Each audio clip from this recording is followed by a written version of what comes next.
Hi, my name's Melissa Fumero, and you're listening to In Her Words. Everyone has a story. Welcome to In Her Words, a podcast from women in entertainment where female creatives and allies share their stories in their own words. This is a dedicated space centered on how to harness creativity for inspiring and impactful projects in the ever-changing landscape of entertainment. I'm Renee Rossi, I'm Gretchen McCourt. and this is In Her Words. Welcome to In Her Words and our conversation with Melissa Fumero. Yes, she is Birdie on Grosse Pointe Garden Society and Amy on Brooklyn Nine-Nine, which she played for 8 seasons. Melissa's story is one of hard work and determination, from dancing and stage to television, where she is both in front of and behind the camera. She really can do it all and has a great story of how she got where she is. We loved meeting Melissa, and we think you're really going to love this episode too. Our audience is really made up of a lot of content creators, a lot of in front of the camera, behind the camera, a lot of students coming up. We love to hear how you got started, how you decided that you wanted to be in front of the camera, how, kind of the path that you took, because we find that it's so valuable for everyone to hear how, the path is not always straight and narrow, that there can be some twists and turns in those paths. So we love to kind of start off with you sharing your story. Okay. Well, I got into performing when I was a little girl. My mom, like a lot of moms of little girls, put me in dance classes, but I really loved it. At first, I started just like at the rec center in town. And then this dance teacher I had that I had loved, Miss Paula, she moved to like a legit dance and theater school. And so I followed her there to continue taking her class. I was probably about 8 or 9 years old at the time. And right around that time was like when all of my friends who also danced, like were starting to drop out of it and not do it anymore. So I went to this dance and theater school, and they had acting classes. They had musical comedy classes. They had a workshop class that you had to audition to get into. And then they put on like an original musical every year. The owners were past Broadway performers. And I arrived there. It was called Broadway Bound in New Jersey. And I was like, I have found where I am supposed to be. And I just loved it. And every year was a heated conversation with my parents about how many classes I could take. And there was a lot of negotiating that went on. And yeah, I stayed there all through my teen years. I even in it was my high school job. I taught dance class. I taught like pre-ballet jazz to 3 and 4 year olds and 4 and 5 year olds.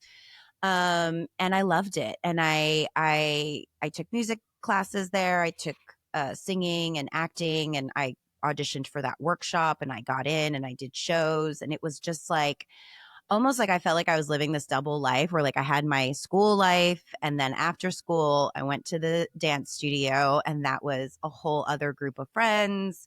That's kind of where I felt like I could be my most authentic self, I think. Um and then I decided that I was going to major in theater in for college.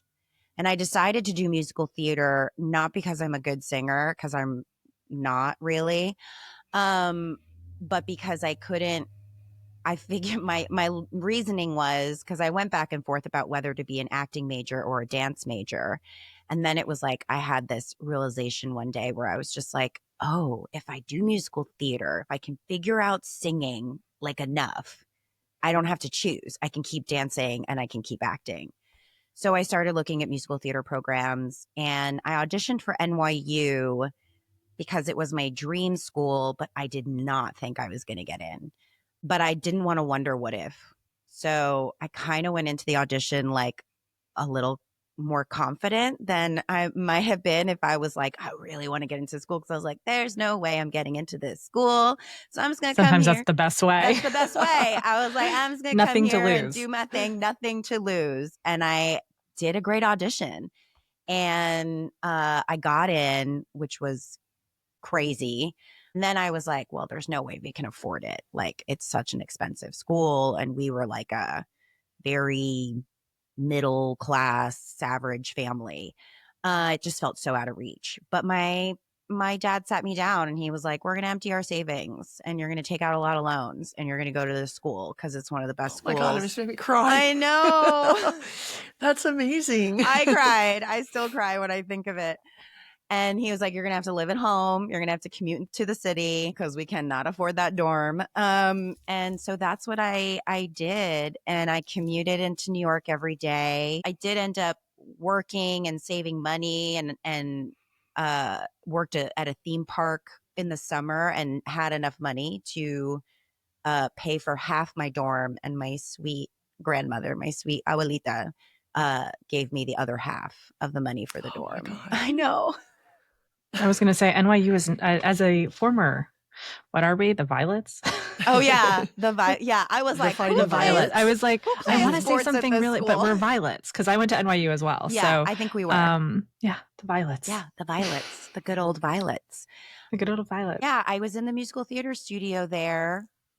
And I also, you know, I feel like with those schools too, it's a little bit of like luck of the draw of like which teachers you get. And I got very lucky that I, with a couple exceptions, got really incredible teachers that, Is that through Tish? yeah, Yeah. yeah. That studio isn't there anymore. Okay. They now created I think a musical theater program like in-house, kind of like experimental theater wing.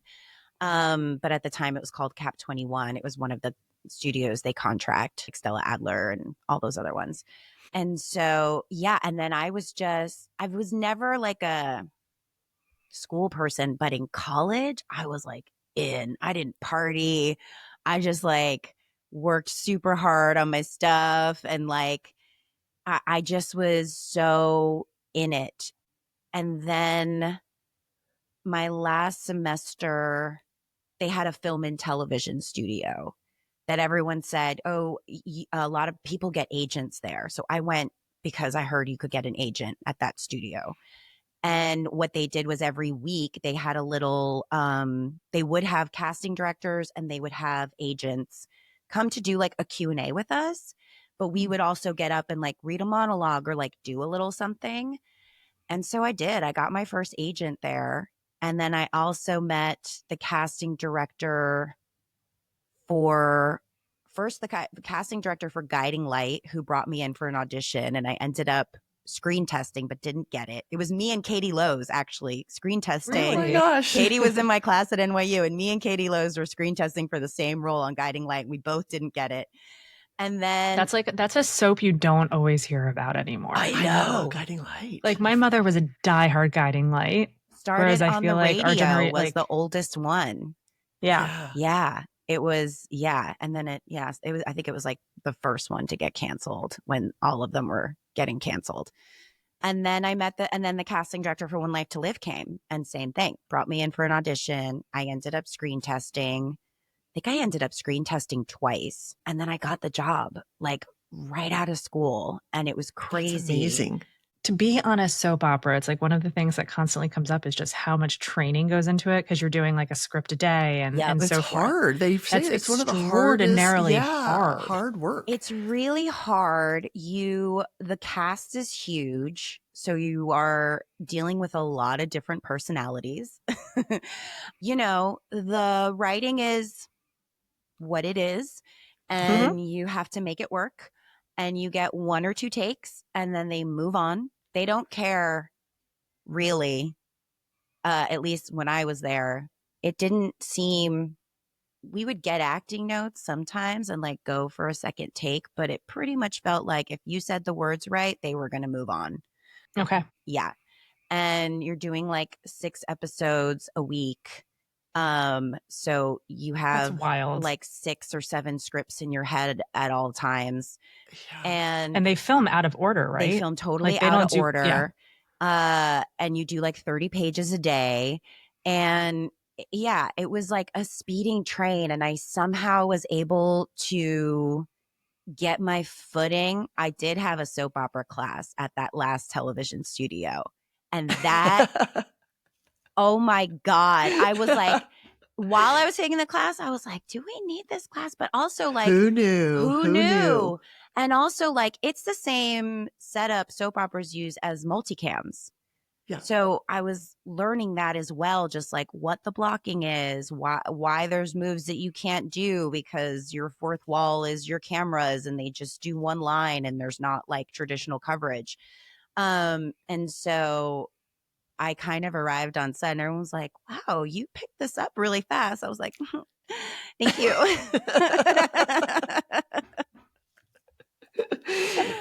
That's so funny. Yeah. So that was like the first thing I did. That's how I got my start. Also, while I was on the soap, I was still trying to audition for theater, Mm. which did happen a little bit in the first year. But of course, it was always impossible with the soap schedule. They wouldn't let you out really for anything.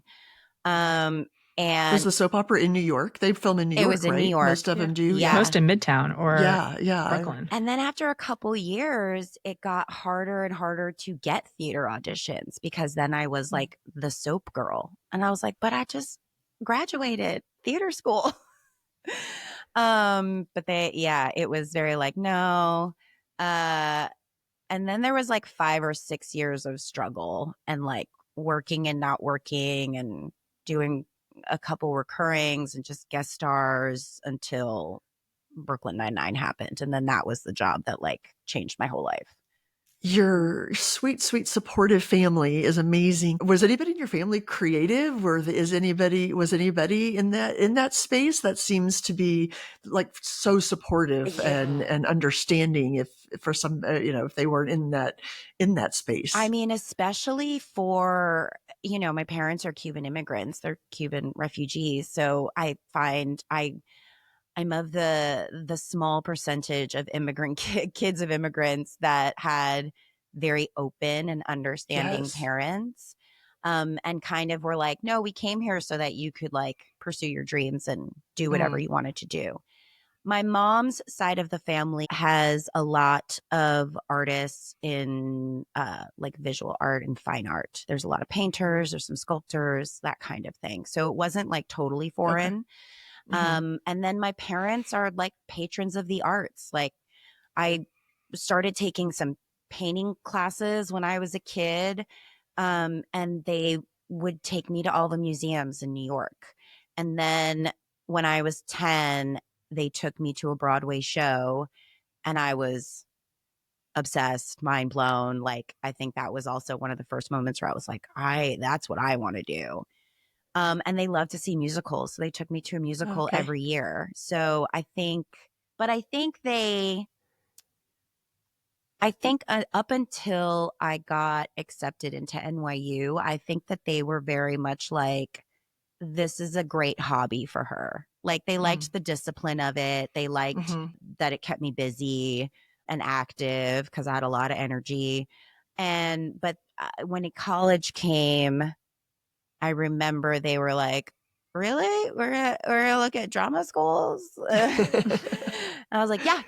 And then my dad was like, maybe we should like talk about like a double major or like minoring in business or something. And I was like, yeah, there's not really time in the schedules in these programs No for that. engineering classes, Dad. Yeah, I Sorry. was like, I don't see how that could work. But I think getting into NYU was a little bit for them like, oh shit, maybe she can do this. Mm. And then when I got the soap opera, they were just, but I feel like honestly, like until I booked Brooklyn Nine-Nine, like they did not stop worrying about me making money and like, if this was actually going to work. I think But I think that's a parent's job. I think that's Yeah. every I don't think parent, that's right? necessarily just Yeah. in acting. I think Yeah. that's Yeah. Like I would Everything. If have they to still tell think you're going to them, get fired and yeah. yeah. I'd be like, look, I made this much in residuals this year. Like, I know I didn't work a lot, but like this was the yearly income and it's okay. Like, I could pay my bills, you know? I made a teacher salary this year. We got it. Like, Did Brooklyn Nine-Nine, did that tape in New York? Have you always been New York no, based? no. It shot in LA. So Okay. yeah, Oh. at that time, my husband, who's also an actor, and he had been on and off the soap opera One Life to Live, and he was back on it at the time when it got canceled. And so we were both in New York, and the show got canceled, and he just sort of, and this was like at this point, LA was still significantly cheaper than New York. We had that for like a few years after we moved to LA, and then it caught up. Short-lived. Yeah, short lived. But at the time, it was cheaper. And so he was like, look, we could stay in New York and probably stretch our money for a year, or we could go to LA and maybe stretch it for like 2 or 3 years and like see if we can make LA work. So we did. So we moved to LA and I booked Brooklyn a year later. Oh, wow. Yeah. And tell us the process, because Brooklyn, I mean, first of all, it was such a popular show. Yeah. And so, so new kind of in the style, but also the fact, I mean, it ran for 8 years. It was saved by the fans at one point, but it really is kind of a, like one of those, the shows they like talk about in school now because because it was really unique in how it was created, how long it ran, which is kind of unheard of in these days. And yeah, and just being, such a fan favorite and kind of overriding the executives at the executives at the studio got overridden by the fans. So can you talk a little bit about that experience? Yeah, it was it was, I mean, it was some of the best years of my life, and it was an incredible experience. When we first, there was a lot of buzz around the pilot. It was like a Yeah. very kind of well-known pilot that year, and this was back, there was still pilot season. There were still articles about all the pilots in contention, and that one would always be brought up. And we got picked up, and we also were the first at the time, like network comedy that had two African American leads and two Latina leads. And so that was a big story when we started about the diversity. It was one of the most diverse casts on television. And that there wasn't, since Barney Miller, any sort of like cop comedy thing on TV. So I think that it was sort of an action comedy. It was an ensemble comedy. It was a workplace comedy. There were a lot of things about it that just worked, and it was really prime space for mining jokes and comedy. But we didn't know we were a hit until we got canceled. Every year, I mean, we would get a couple early-ish pickups, but every year it was like the ratings are soft. We were always like critically loved. Yeah. And so I felt like that kind of kept us going, but we were always on the bubble, always like questioning if we were going to come back. We felt like no one was really watching the show. And then when Fox canceled us and it blew up on Twitter that day, I remember all of us in our group chat being like, holy shit, you guys, I think a lot of people watch the show. Like, we come to find out years later, even after this, that there were like 8 million people watching us on Hulu. But because Hulu had contracted the show, this was like early days of streaming, they weren't sharing that number. So it was like no one knew how many people were actually watching the show while it was on. Because 8 million is like insane. I mean, Right. It's that's not a small beloved. amount. that's Yeah. huge. And especially at that time with streaming Yeah. being relatively new. And yeah, and so then NBC saved us, which thank God we did 3 more seasons on NBC. And even since it's ended, we've had these like, it keeps living on, which is such a testament to the writers because Mhm. it doesn't date itself. It still holds up. Like the jokes are still funny. I saw part of season 1 with my son who's 9 now, and I was like, this show's still funny. Like nothing, we didn't, I was like, good for it. I don't think it was on purpose. I don't think anybody was thinking about it, but the jokes still hold. And a lot of people found us during the pandemic. A lot of people found us when Peacock came out. A lot of people found Mhm. us when it dropped on Netflix last year. I have like a whole new slew of middle schoolers that are starting to recognize me again. It's like it keeps in the way also Parks. I feel like the same thing happened with Parks and Rec. Parks and Rec became a huge show after they were done, after they Yeah. wrapped. They were like almost getting canceled every year. And then it became one of the most beloved comedies when they were done. Mhm. And I feel like that's happened for us a little bit too. Mhm. I feel like that's consistent, and you're seeing more and more actors come out and talk about that in terms of like recognition, or somebody comes up like who's not even in the generation that was alive Yeah. at Yeah. this stage. Like I know there's a lot around like Dawson's Creek, Felicity, even those in terms of like the CW, because Mhm. pre-streaming, Right. of all of these shows that just have like a whole new generation discovering them, Yeah. and it's so interesting. It's so interesting. And it's, I don't think anyone in our industry really understands how people are finding or watching things. Like it's kind of all over the place right now, which is great, but I think Mhm. also makes it really hard to get eyes on your show or to figure out maybe what people want. Like it's yeah, it's an interesting time. I don't think algorithms always work. No. I will say all of my algorithms across my streaming platforms are 98% wrong Yeah. at all times. At all times. So I'm like, it's why are you always, suggesting this for me? yeah. It's like I would say doing this podcast has actually opened me up to more content in terms of talking to people, hearing what they're Mm. reading or what they're Mhm. watching, and versus, either the PR machine or the algorithm, but either way, they have vested interest. Yeah. So it's like, Yeah.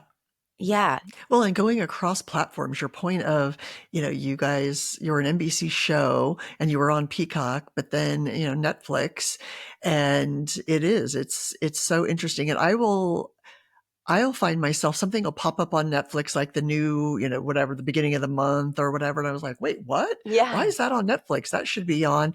And, and I think that, yeah, they're seeing that, the crossover. But, to your point of these shows finding, my daughter is 17, and the shows that she's found, and the parks, like her and her friends talking about Parks and Rec Yeah. over just like the last 2 years. And yeah, just all of those kinds of shows. It's really funny, and wondering, Abbott Elementary. I keep wondering if, people love that show. And I was like, do they watch it on ABC or do they watch it later on Hulu? Like how are people finding and consuming these things?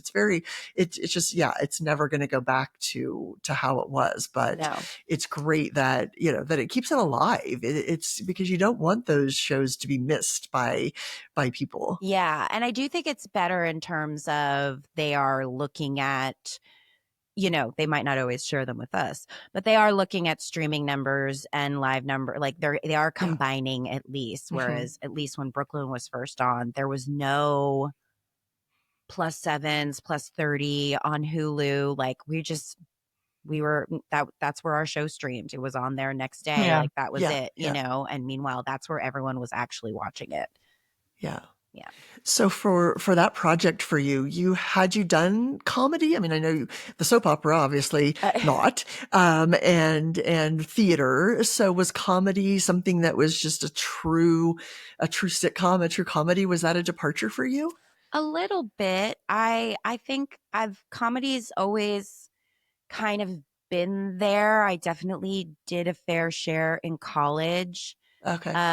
And interestingly on One Life to Live, Tuck Watkins was on One Life to Live at the same time as me, and he's very funny, and they would start writing scenes for us that were a little Okay. bit silly, and we would just kind of have fun with them. So it was something that kind of kept coming up before my audition for Brooklyn. that year before, I kept getting close to a lot of comedies. And I had Mm. done a sketch show, Important Things with Dimitri Martin. And my manager suggested, he was like, why don't you get in a comedy class, or like just like hone in on this for a second, because you're getting really, really close. And I Mm. think there's just like a little something that's missing. I was like, that's a great idea. So I did, I found a acting teacher who had a comedy class. This guy named Craig Anton, who was also a working actor. I think he has since retired. And he had this really fun comedy class. And I went in there, and he really helped me. I would do a character, or I would do a scene, and he'd go, that's in your wheelhouse. Like, file that away. Like, remember Mm-hmm. that character and have that in your back pocket because it's funny. And then I did a session at the Groundlings Oh, okay. right before my audition for Brooklyn. I actually didn't finish the session because I had to leave to go do the pilot. Um, and so those two things really helped me prepare when the Brooklyn audition came. And I remember I auditioned for it and I didn't hear anything. Maybe I had a callback, but after the callback, I didn't hear anything. It was like around the holidays. And like after the new year, which was maybe 2 or 3 months after the audition, I got a call. You're going to go screen test for that Andy Samberg pilot.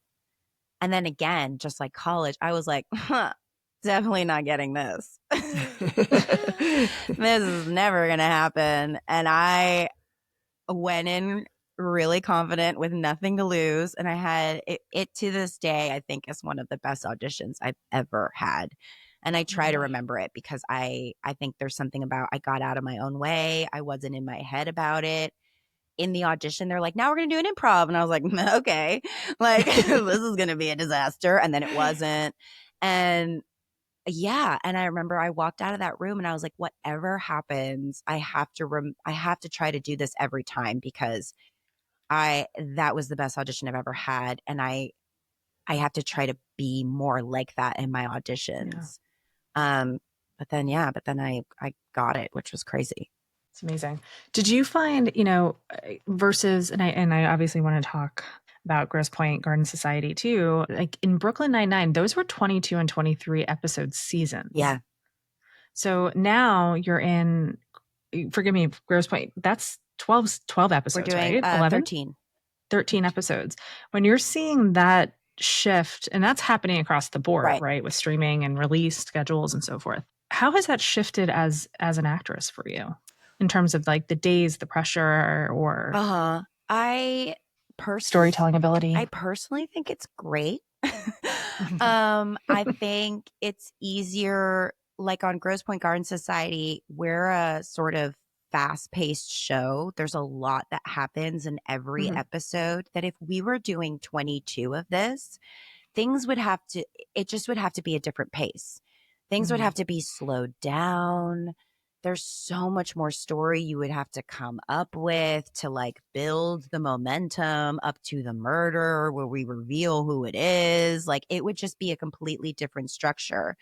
Doing 10 or 13 episodes allows you to put a lot in every episode, to have this like momentum and this drive, I think, to like lead up. It's like easier to have a season long arc, in my opinion. Brooklyn was very episodic. We didn't do too many continuous storylines. Once in a while we would. Mhm. But I think that that's the only way we could do 22 episodes. Uh, but it was long, and it Yeah. for 8 months, 7 or 8 months. No, yeah, like 8 months.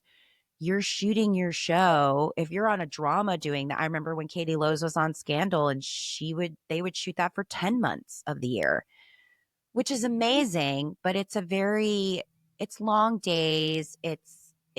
You don't see your friends as much. You don't have as much of a social life when you're in production. Only having 4 months off in a hiatus made it very difficult to find other things to work on, because you Mm. needed to like find a project that shot in those 4 months that you were right for and that then you booked. Yeah. And every That's a year very that felt like narrow. a very impossible thing to achieve. Yeah.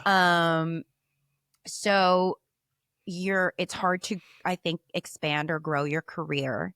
So I personally love the shorter seasons. I also have Mhm. kids. And so like I enjoy that things are in the 3 to 6 month range, and I can decide to take some time off to be with my kids after really not being with them for months, and uh, have a bit of a life and have more opportunity to like find other things in between seasons. So I think it gives more flexibility to me and my career. And so I'm all for it. Yeah, I'm all for it. My last comedy I was Blockbuster for Netflix, and that took 3 months to shoot. And we were shooting in Vancouver, and it was like so easy, like just three Yeah. months and you're Yeah. done and you're back home. And it was great.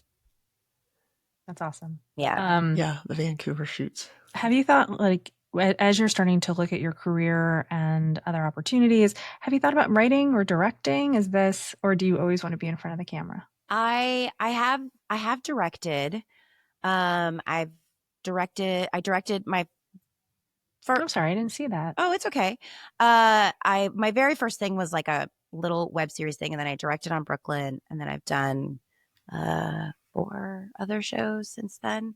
Like 7 episodes or something. But and it's been amazing. And so that's, I thought it'd be a great idea once I had 2 kids and I was in my 30s to start another career. Um,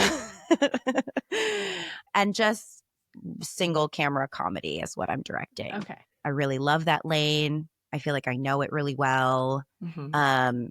It's thrilling to me to go in and not just help the showrunner achieve their vision for that episode, but also just like help the actors be their funniest versions of themselves, or help a comedian with a heartfelt scene, because that makes them nervous sometimes to be vulnerable and not make a joke. And so I love it so much, and I love everything I've been learning and still learning, and I hope to continue. That's my plan after Grosse Pointe Garden Society wraps, is try to get an assignment after this. But yeah, and just I don't really, sometimes people ask me like what my long game, do I want to direct a film? I do not. Um it Mhm. just doesn't, I don't think I have that brain. I don't know. Maybe way, way down the line. But I feel like I'm good at coming to a show and hearing what the showrunner wants and being like, I know how to do that for you. I know how to give that to you, and hopefully and then some. Um that part is just really fun to me. Writing, I wish I could write. I think I've collaborated with writers on things that I've tried to develop, and I love that process. I think I'm more, I mean, I'm trying to learn producing, but I think my brain lends itself a little bit more to that. I Mm. might not always come up with what the dialogue should be exactly, or the scene, but I think I'm pretty good at collaborating, and I think it should feel like this, or this piece of dialogue isn't quite right, and I think maybe it should be more something along these lines. And always just hope, like pitching things where I always tell writers, like, I'm going to pitch terrible ideas that hopefully will inspire something great in your brain, because you are a great writer. And but yeah, I mean, that is a skill that I am just fascinated and like, almost, I mean, envious is like an ugly word, but like that feeling of just like, wow, like I'm wowed by writers all the time. Yeah, it's a different brain, Yeah. definitely. Yeah. For Grosse Pointe Garden Society, which is so fun. It gives off such Desperate Housewives Yeah.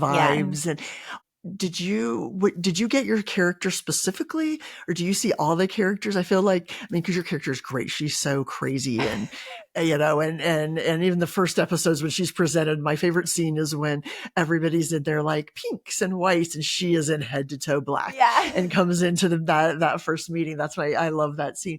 But do you get presented? Do you see the other characters when you're reading the character that they want? The role they want you for? Because I was like, oh, this one's so crazy, this one, but then everybody starts getting a little crazy and a little, and then it's like everyone gets a little deep and everyone gets a little crazy. So as you're presented the character and the role they want you for, do you get to see all of the others? You mean like through the audition process or in the Yeah, and through like when you're reading the scripts, do you get to see like how all the other characters are presented? I think when I was auditioning, I think I knew that Anna Sophia Robb was going to play Alice, I think. So I did kind of like have her in my mind. I could kind of envision it. But I also was sort of asked like of Catherine and Birdie, like, who do you want to audition for? So I was asked to audition for Catherine and Birdie.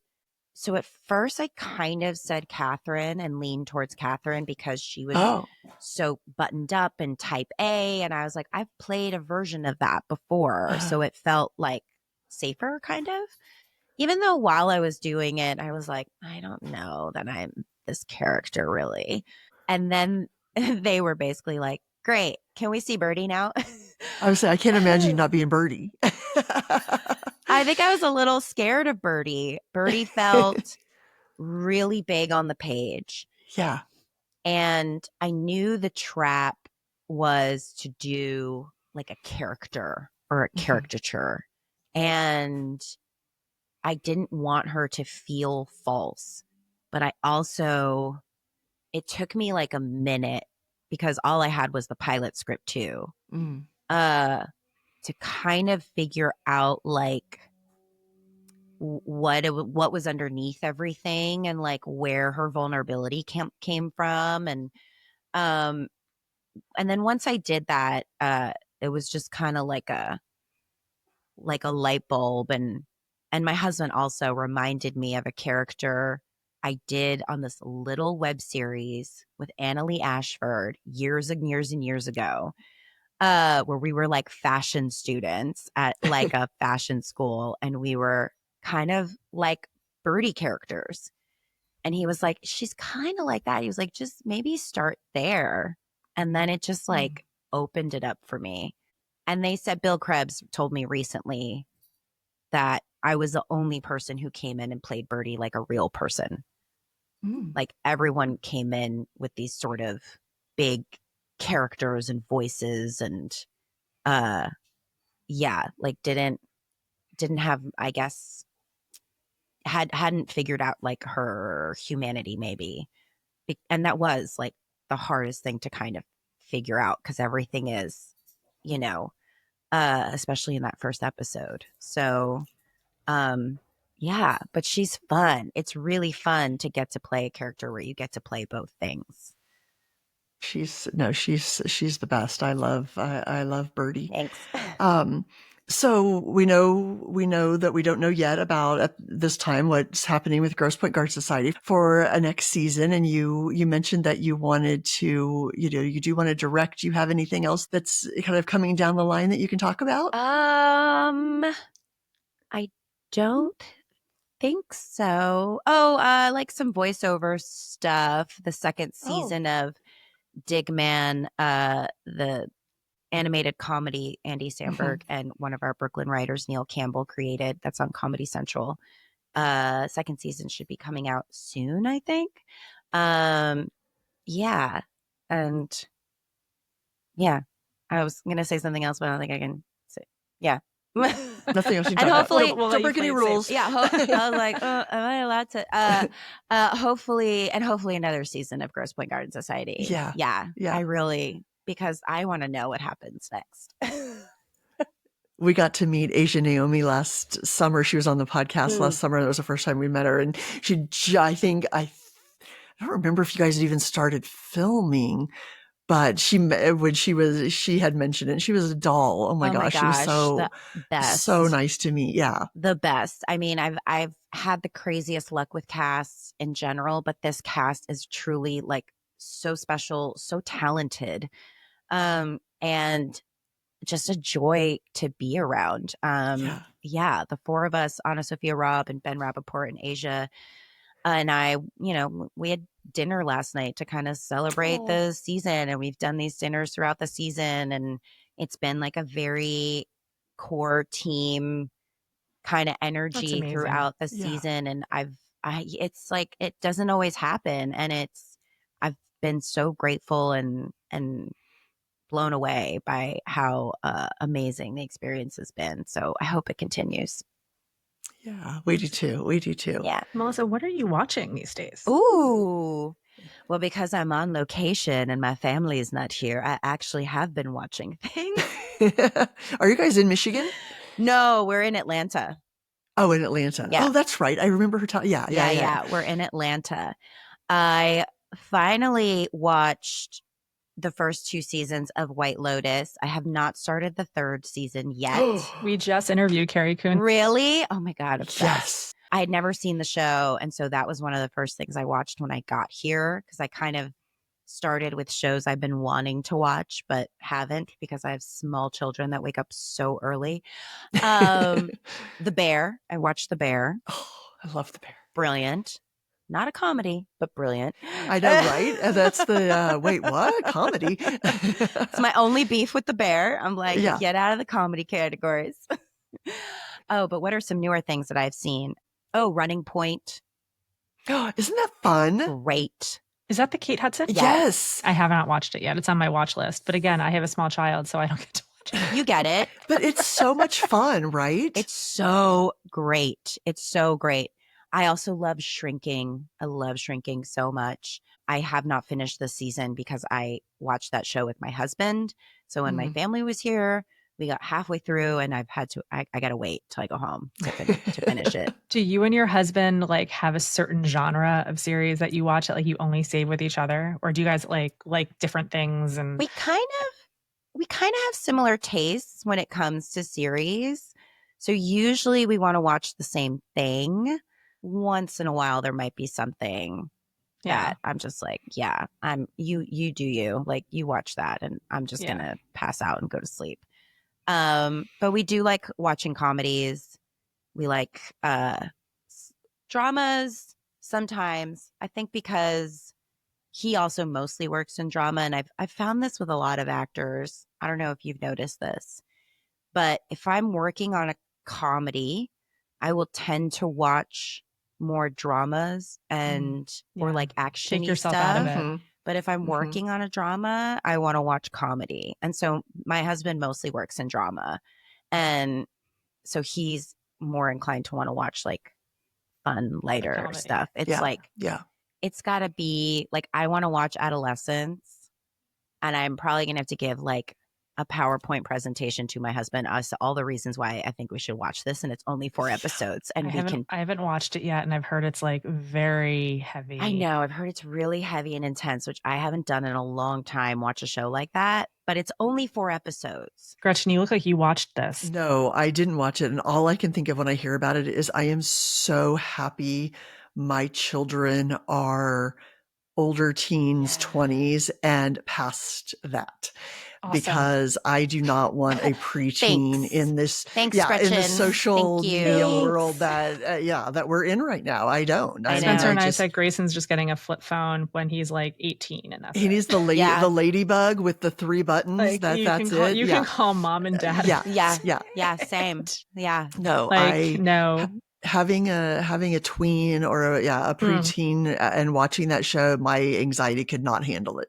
I back the UK's move to only let social media for 18 and above. Agree. Yeah. That is what it should be. I know. Yeah. I know how bad I doom scroll, let alone somebody who doesn't even recognize it's doom scrolling. Yeah. You know? Yeah. It's so don't watch Adolescence, either one of you. That's my advice. Just like cut it off. Great. Just don't do it. Got it. Don't do it. Great. I Yeah. just started. I want to try to finish it.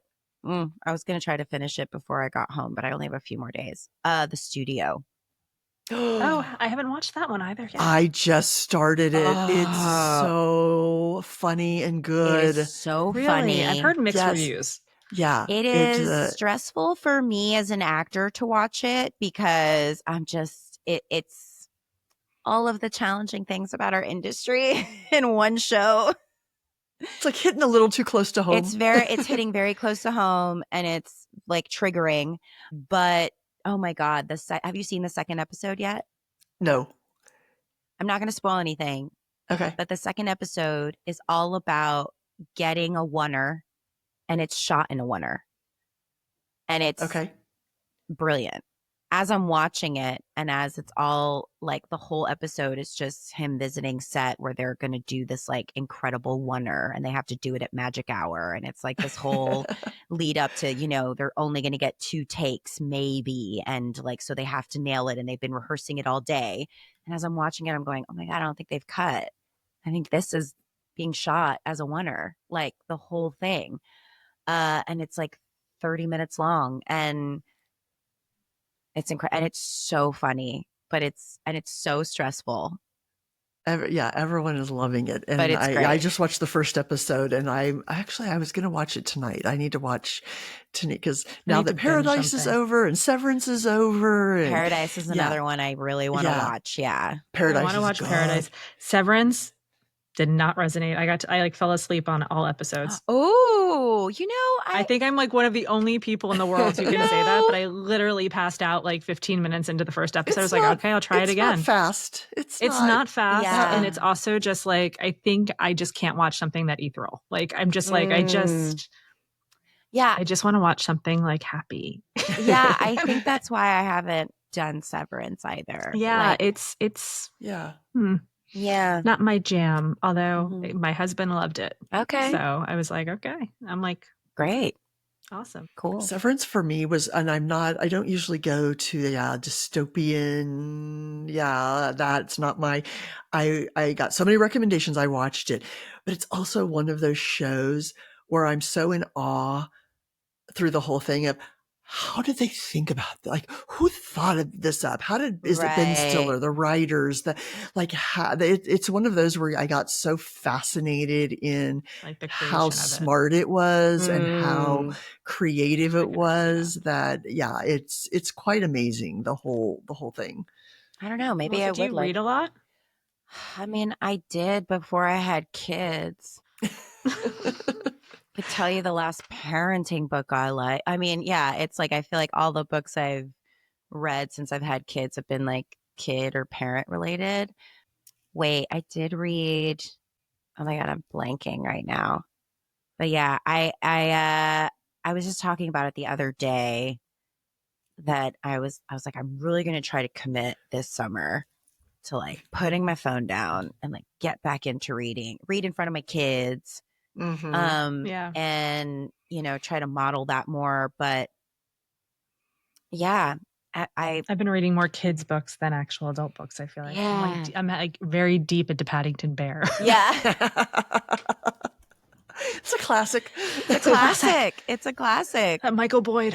Yeah, I know. I read the first Percy Jackson book. It was really great. It's good, right? Other book, The Academy, with my son. That was great. But it's that. So it's that zone. How old are your kids? Do you mind me asking? They're 5 and 9.